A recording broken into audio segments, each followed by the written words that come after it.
I love that, like, we're getting away from machine and more towards organic as far as metaphors go. But I will add, as like a bit of a side note, I see that so much that I'm like, we're overdoing that metaphor, everybody, because there are still machines. Yeah. We've invented machines; they exist, and so they are in the world. And I find that what goes like in the handbasket with that metaphor is that there's also this, maybe there's a tension between the concept of hierarchies and more egalitarian networks. Mm. I don't think those are one to one. Like a machine isn't a hierarchy, and an organic, system is not necessarily an egalitarian network. But I think people kind of tie them together in that way.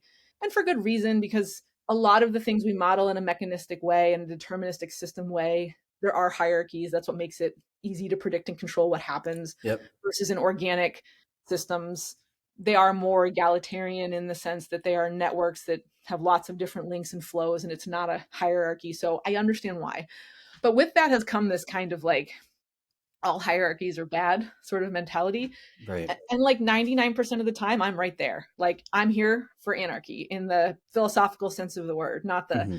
throw bricks through windows, although that's probably Right. great sometimes too. But I'm here for the we can get by without hierarchies, like structural, crystallized hierarchies I think Yep. are largely bad for a lot of the innovation we're going to need to see in the coming century. Yep. But not all hierarchies are bad. There are a lot of good examples throughout history and in nature where natural organic hierarchies emerge, serve a purpose, serve a Mm-hmm. function, and then go away.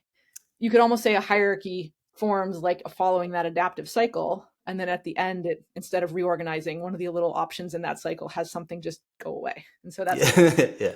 So anyway, that was my little That's like a side. systems way of looking at hierarchies, though, right? Because a Right, hierarchy is almost it's a snapshot from a reductionist standpoint. right, Like you could right, just take a snapshot of but if you're doing the whole, I love the way you're talking about it's zooming out both in potentially space and time. And right. if you do that far enough with a hierarchy, it dismantles itself Exactly. after it serves its purpose.